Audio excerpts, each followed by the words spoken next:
if you are tired like me of living in a hostage resile society and you kind of hate the fact that Vanguard's first protagonist is completely irrelevant, why not Vanguard's most weirdest protagonist? The one that started in a dress. Hey, what's going on, guys? I'm Mr. here. Today I am back to cover Nirvana Jheva in DivineZ. And you all may not believe this, but I actually did Mahar Nirvana in DivineZ first, then Jheva. So yeah, I am truly falling off as a YouTuber. So I'm putting the link in the description below for my previous Jheva deck profile for DPT13, my MLB deck profile for DivineZ, as well as my Mahar video for DivineZ. So at any point in time, if you're bored by this video, you can check out the other two. Because Nirvana Jheva is still almost the same deck. And because of that, we have almost the same player back with us again. Today, we have Fader Fourth. Don't buy this deck. Okay, so Nirvana Jheva actually got One card. two cards for support. One is in a magazine that you want to find. Two cards. The other one is a double rare from this set, as in DZBTO2, whose name is Agnes. And he's actually not that bad. He does toolbox quite a fair bit. He allows this deck to use energy. He gives you a good source of counter charge. So it's actually pretty useful and it helps Nirvana survive in terms of its tendency to trip over itself. Historically, Nirvana decks always have this problem, but I feel that especially after how many sets did XOD get? 6? Don't think about it. Okay, I Despite everything Kidani has done to save his children, we can say that the deck finally does something? No, it doesn't. No? Oh, so should I just stop this video? I don't know. Okay.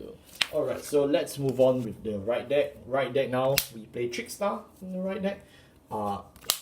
Grade 1 is Reno, Grade 2 is Ryu, and Grade 3 is Nirvana Jheva. And this one is from the triple drive booster. Yeah. As usual, we also have energy, the energy crest, but we're too lazy to take it out. If you want to know more about energy, just check the link in the description below for the DivineZ Explain video that should get you completely covered. So yeah, let's go through this. This should be quite quick. I mean, the right line basically just does the same thing. Trickstar doesn't have any skill when you ride on top of him. It just has resist. So if you go second, sad for you. But it's important because we need to save as much deck space as we can. Despite the fact that we are just play Trickstar. Trickstar is started. When Ryu rides on top of Reno, then you get to call out Trickstar from your deck, then you get to call it out. So then that's how you make your first XOD or your first Overdress.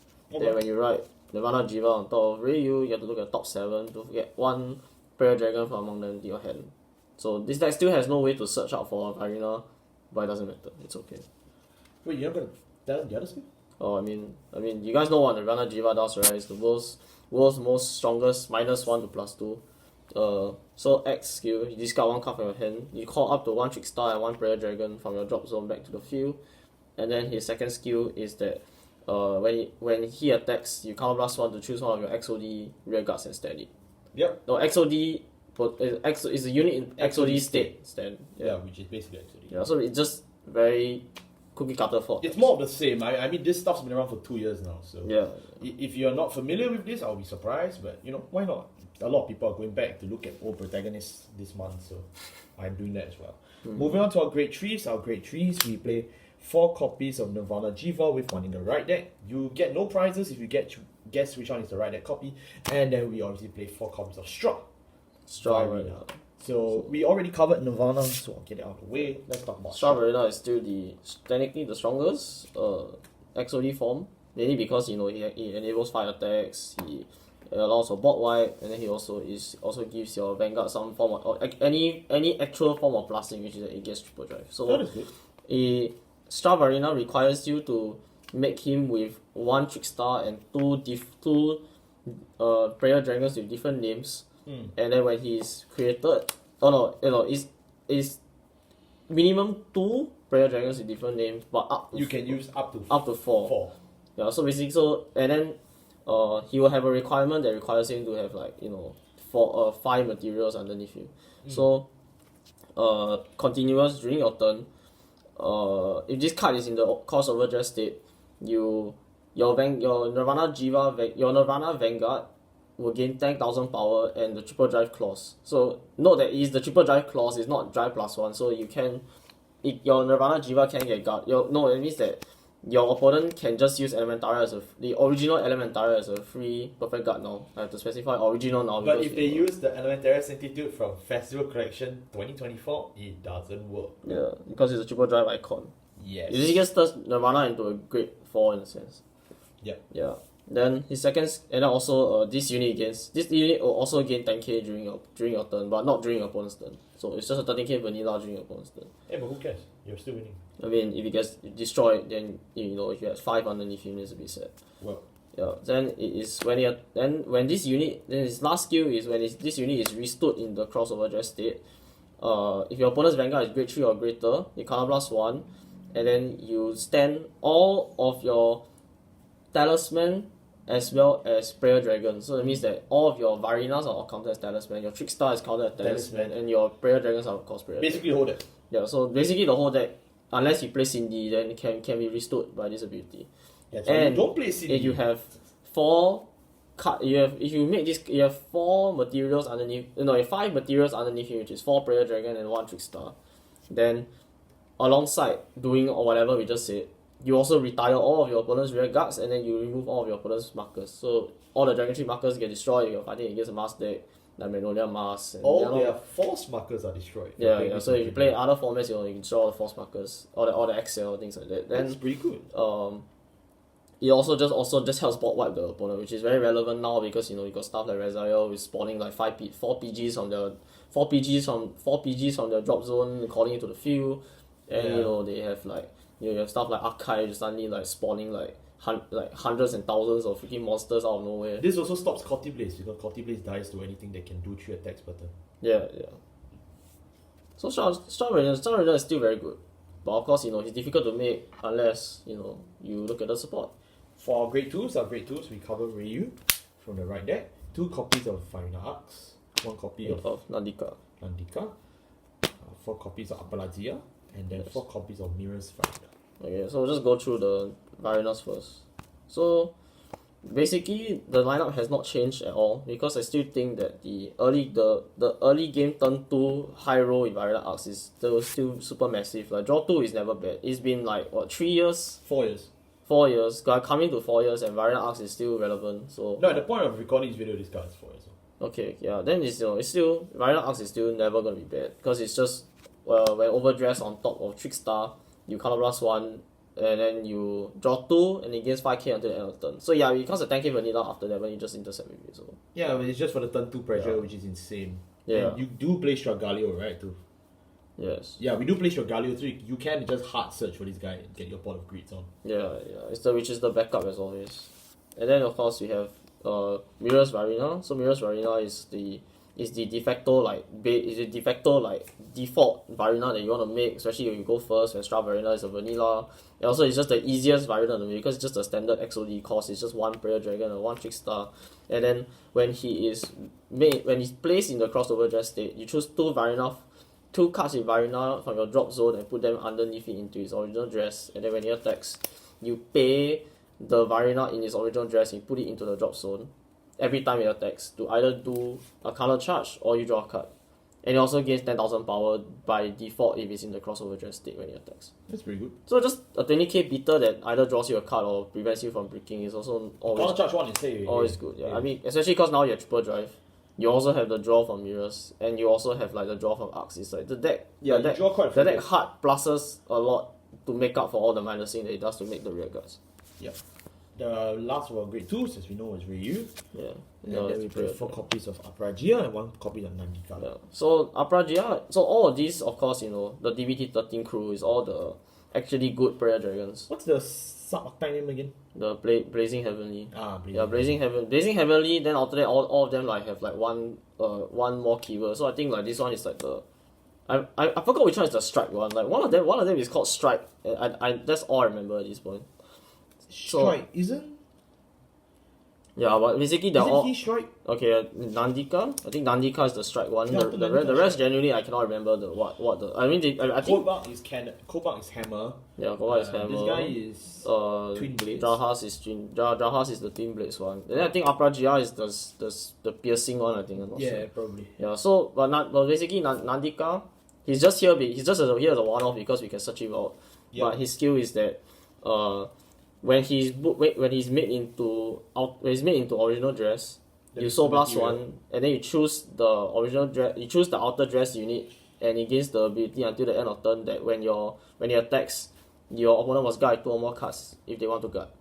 Otherwise, So basically, it just gives Battle Door to the unit that you're gonna restand, which is not bad. And then of course your Upra, which is the strongest card they have ever printed for this deck in 3 years. I still cannot believe that this card actually exists. So Upra, when placed on Regal Circle, from anywhere except deck, so it means you cannot search it. It means that you cannot call it out from deck for reasons that we will explain later. So blast 1, discard 1 card from your hand, and you search your deck for any prayer dragon and call it. Any. No great restriction, no on demand, anything. No no hissy fit, there's nothing. Just call the prayer dragon. So strong. So it's why we can play a lot of one-off prayer dragons because you can just search it out. And the second ability is that when he's made into original dress, you draw 1. The miracle is you finally can draw 1 from making Vairina. And until the end of your opponent's next turn, the unit on the outer dress unit cannot be targeted by your opponent's card effects. Oh. Yeah, so this, if I'm not mistaken, does counter Blending Mire because your Blending Mire skill still counts. It's still counted as a card effect, which means that you yourself cannot choose the Vairina. The what? Okay, I'm just gonna say straight. I mean, by default, you're gonna be using Upra to make Vairina because you spawn 1 prayer dragon and you call it Trickstar. Then it's like So you yourself cannot choose the Vairina because it has quote unquote resist. Yeah, and also it's not a continuous resist. It means that Meteor Flare cannot touch it as well. Yeah, so it's just really really strong in this current meta where we have random destroy your important piece for the entire game. You never see it again. Decks like Blending Mire. And or you randomly just walk up to your tournament, you have to fight Dragonic Kaiser Vermilion. Who knows? Who the fuck is Dragonic Kaiser Vermilion? I also don't know who he is. Moving on to our grade 1s. We still play copy of Reno. For the last of our Blazing Heavenly, one copy of Drahas and 1 copy of Kamoda. So that covers our Blazing Heavenly. So that's all the Blazing Heavenly. We still have other cards, obviously. We play 4 Perfect Guards, one is still alive. We play 2 copies of Grim Mirror. We play 4 copies of our Nirvana set order. Chakravati, DivineZ Mahar Nirvana. Can you imagine that we have set order support in Dragon Empire as of the COTD? Please. And then we play 2 copies of this guy, the new guy. Yeah. And then 1 copy of Stragaleo. So Stragaleo, he's here because he is our ticket to be able to make double dress on the board. As always, he's always been. You really don't use him for any other reason because the discard 1 cost is still insane that they printed it in the deck that already minuses so much. But balance. If you're crazy, you can even run the festival double rare, the festival triple rare grade 1 in this deck. The energy discard generic. If you're if you're incredibly crazy, you can just run that card because you can net off a lot of the discard cost that Nirvana has, but it's not a prayer dragon, so you use it at your own discretion. Okay. If you don't know what Stragaleo does, he just on plays discard 1. You search your deck for any Trickstar or Overdress unit, and then you add it to your hand. So it's just a 1-for-1 replacement. And then his second ability is that when he's made into original dress, you color blast 1 to call a Trickstar from your drop to the field. Yep. So that's why you have the Trickstar and the Soul, so you can Soul Blast and then you have instant access to 2. Oh yeah, I forgot to mention. The reason why we're playing Trickstar in the right deck is because Upra Gia, you can just call him down on turn 3 to Soul Blast out the Trickstar, and then you get the Trickstar in the front. You basically get 2 Trickstar in rotation forever, and that's why also Upra Gia is important because in matchups like Blending Mire, you also want to keep your Trickstar protector because once you lose 1 out of the 2 Trickstar, your firepower reduces quite a bit. Yep. So just be careful. Yeah. Can't believe you forgot that. Yeah. Then of course we have Agnes. So Agnes is the new prayer dragon from this set. It's a prayer dragon unlike Cindy, when it basically does the same thing that Cindy does. Instead of giving you soul, it's basically just there. It lets you loop it for all your discard abilities because when this card is placed, yes, correct. Without any restriction, or you discard it during your turn. If you have a grade 3 or greater Nirvana Vanguard, you energy blast 3 to choose 1 cross overdress possessing unit and add it back to your hand. Yeah. So anything that says the thing discard or when you call it from any ability, so it's like Apraja, Nirvana, Jheva skill, anything, you can use the ability. It means that you can use it like 3 times in one turn. Because it's not even a hard once per turn. This is an effect you can use freely forever. Yeah. It's not hard once per turn. It's not even soft once per turn per copy. It's not soft per turn. Per copy. So it's just really, really very strong in the event that you have to discard those XOD copies from your hand early on because they're not really doing much in your hand until turn 3. Let's say you have like 4 Stra in your hand. What are you gonna do? What are you gonna do with 4 Stra Vairina in your hand on turn 1? So you just toss it and then you can just add it back to hand. Later on with your energy because nothing else in this deck uses energy. You might as well use it to add your win combat to your hand. And it's pretty good because if you've been watching our DivineZ Explain video, generally by turn 3, if you're going first, you have 6 energy, which means you can use this skill twice. Yeah. And every turn subsequently you get 3 extra energy, so you do scale pretty well with this guy. Like if you are worried that I lose my format draw, like this is so bad, I might as well just play Cindy, right? Just note that adding back XOD is way better than freaking drawing one like every 3 turns. A blind draw every 3 to 4 turns will never be able to compete with trained recursion from hand, especially for a deck that's so piece reliant on Nirvana. Yeah. So definitely, I think this is a 2 off. I don't think you go more than that. Because you can just search it out either from the top 7 for Ryu or you can get it from the Apraja. So you really don't need to worry unless you damage both, then good game. Just check heals. Okay, after that, then he has one more ability. You forgot. I forgot the second ability because honestly, it doesn't really come out that much unless you're really desperate and you want to just double strike your opponent. It's a counter charge. So it's when this card is made into original dress, you still +1 to counter charge one. That's so good. But I mean, honestly, Mirrors is stronger with the counter charge. Mirrors is stronger, but this is a good option. It rarely comes out, but if it comes out, it can save your life. Yeah. Speaking of things that save your life, we have Chakrabarti Defensive Dance Science. So this has made an appearance every now and then in our videos, but until the deck size increased, we haven't really had a reason to play it. Because we rather just play more crossover dress. But because all the other crossover dress units are complete shit. Like Braum is a complete Braum is dead. Braum is a complete scam. Braum is dead. Honestly, okay, if you want to play Braum, I respect you. It's a 33k beater. It's fine, I guess. But you just play as a one-off, and then you just never see it unless you want to break. And it's like, oh my god, I really need my triple draw. Then you draw Braum. It's like instead of Straw. What you gotta do? Genuinely. So since then now we might as well just play the other discard target that we have, which is Cyan. So Cyan's skill is a normal order. No, it's a set order. Oh yeah. It's a set. What is wrong with It's been so long since I have set this card. I genuinely forgot it was a set order. Oh my god. Okay, so this is a set order, grade 1, but its effect only kicks in once you have a Nirvana Vanguard, which is that when this card is discarded for the ability of your grade 3 or greater Nirvana Vanguard, or it is set into the order zone, if you have a grade 3 or greater Nirvana Vanguard, you draw 1. So it's basically just a net 0 for it's a cycle for the order. Yeah. It's a cycle card Then, before they started it. In the order zone, it has the continuous abilities that when your rear guard is bound or put to the bottom of the deck by a card ability, so Vanimaya, Chrono Jet, Full Blast, all those anything that interacts with the bind zone or the bottom of the deck. Shoujo Doji. I mean, if you're fighting Shoujo and you're Nirvana, you've already won. Then you put all of the cards in that were bound or put to the bottom to the drop zone as part of its original dress. Yeah, and then no, everything goes to the drop, and then the Trickstar goes back to your hand. Trickstar. Yeah, the Trickstar goes back to your hand, but everything else, so that your Prayer Dragon and your Vairina will all go to the drop. Oh, interesting. So it's a safe Trickstar kind of card. No, I mean it saves the whole stack now because this deck dies if it does not it puts the whole stack in the drop so you can reuse it, but it gives you back a +1 in the fact that this little guy comes back from the dead. Yeah, you save the Trickstar. Basically, yeah. It's like saving private. Yeah, so Armsis is right. You just save the Trickstar in the nick of time.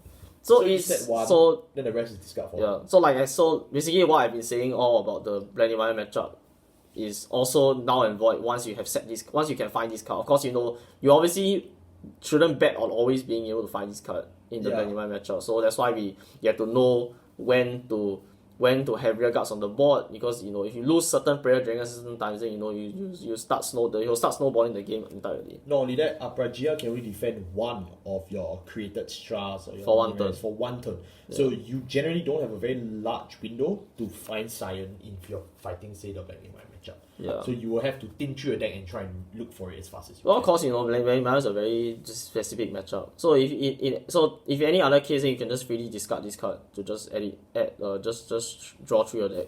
Oh yeah, See for your sure, pieces, for sure. yeah. It's just a sign fun is cycle just card good. Yeah. at worst. Yeah, of course, you have the previously the best Prayer Dragon, Grail Mirror. Don't diss him. Sadly, he's been cut to 2 copies because he's a great one. He's still good, man. I mean, he's good, but his top 7 is always sad. He's trying So his best. when he's made into original dress, you soul blast 1. You look at the top 7 cards in your deck. You choose one. You reveal up to 2 cards with Vairina in the card game to your opponent. One of them goes to your hand. One of them goes to your drop. Yep. Yeah. So you can. So let's say like you only reveal one. You can actually just choose it to put it to drop, so that you can still have the condition for Mirror's Vairina. But I mean, you can also add it to hand. Yeah, you can also add to hand if you desperately need. Like say you see a Stra Vairina, like why are you gonna add it to the dress? I don't know. I don't know. Yeah, so Grail is just Grail is never bad lah, but is the fact that he's a great one and the fact that his only skill is the original drop dress skill is not the best. Doesn't help. 4 PGs, it's 4 PGs. Yeah, I mean, and even though because the Stra Vairina only gives your Vanguard the triple drive on your turn, you can still play Elementaria. Yeah. You just choose which Elementaria you want to play or your discretion depending on your meta. If you find a lot of strike decks, then of course you know what to do. yeah. Yeah, of course we have Jahas and Kalmo Dark. So Kalmo Dark is I think is the second best. It's actually the second best of the Blazing Heavenly trio. Like it's a very underrated card.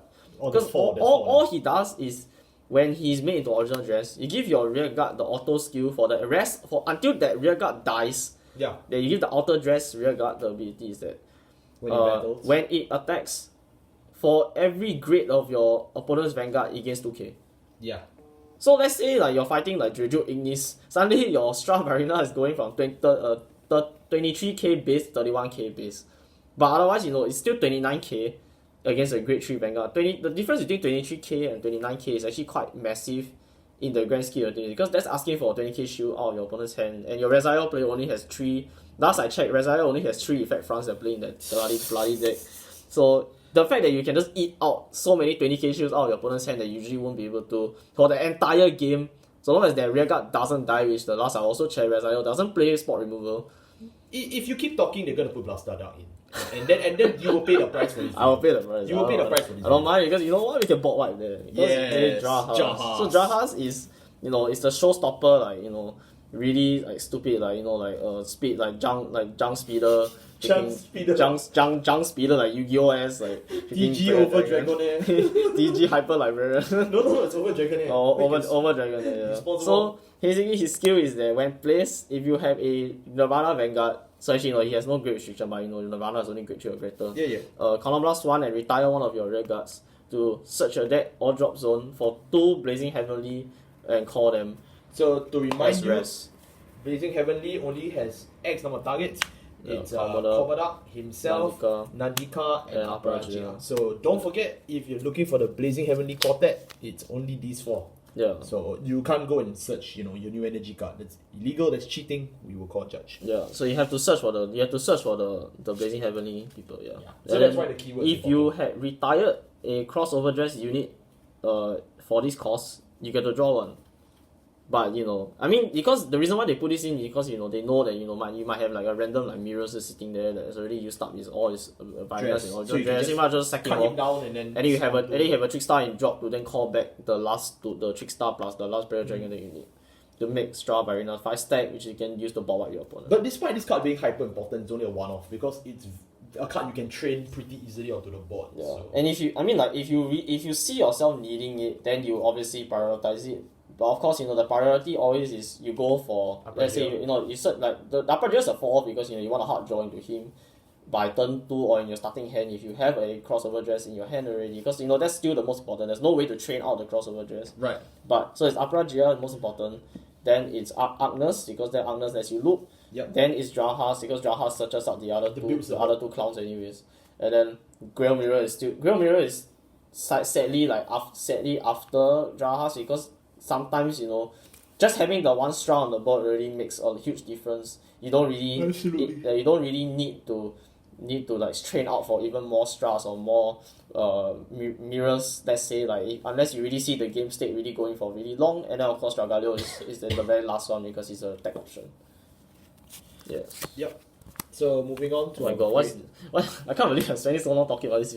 It's already 25 minutes. Moving on to Oh our grade my zeros. God. Our grade zeros, we play one copy of Trickstar Oh my in the life. right deck, and Yes. then one in the main deck. So we play a total Yeah, of 2. because you have to play one in the middle for the right line. That's the only reason. And of course, 2 is the optimal amount. No, not optimal amount, but it's the amount that this deck wants to run because the same deck space. Yeah.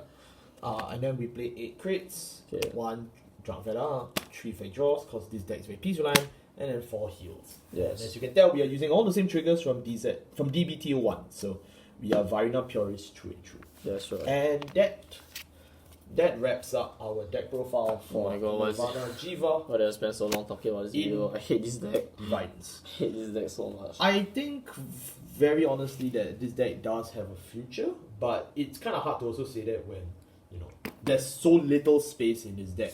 I think the reworks that they added in DBT 13, same as our previous deck profile for Nirvana Jheva, have stayed true. I think they're still pretty relevant and they are impactful in keeping the deck sane for the next few years to come, unlike its first few years when it was completely terrible to play this deck. I do really like Agnes. I think Agnes was perfect in the way they created it. They managed to force you to play energy and give you a loop that's worth using. And I would dare say this is more important than the promo, which is Cindy. Because Cindy is, we are being racist here. This guy is a prayer dragon, Cindy's a girl. So, Yeah. she can't, Cindy's she don't act like the rest of them, Cindy's just a Blaze Maiden. She's just a girl. But she does give you soul. Which Yeah, this deck needs. this variant doesn't really need it, but there are other variants, like let's say you want to play Ball Vairina Oh, yeah. on a high roll, then you can Ball. then or you want to go really heavy on the Soul Blast or like Nandika or Grail Mirror, then Cindy definitely has you covered there. But generally You can do it in archetype is always better for Nirvana because we already play so many off archetype with the freaking Vairinas that you any more off archetype is gonna make this deck break even harder than it really does. So where would you put this deck? Like, Easily it's like this deck is like complete dog shit. But are you kidding? yes, this deck is still bad. It's bad, but the thing is that it's no long. Like I'll continue to say what I've always said. DBT 13 Nirvana has jumped from complete dog shit to actually playable and fun. The most important thing that it did was that it became fun to play. So at least it did that. But otherwise it's just the same deck. So like it's fun and it's also very rewarding to play when it actually goes well. But then it's still very reliant on triggers. It's still very reliant on you seeing your 10 copies of Vairina. Your 8 copies of Vairina. Because if you see Vairina Arcs, you still lose. Right. Yeah, so there's so many things that can go wrong with this deck, but when it does pop off, it feels really good. So basically it's just a Yu-Gi-Oh deck. Yeah, it's just really good. Thank you all so much for watching. I'll see you next time. Goodbye. Goodbye.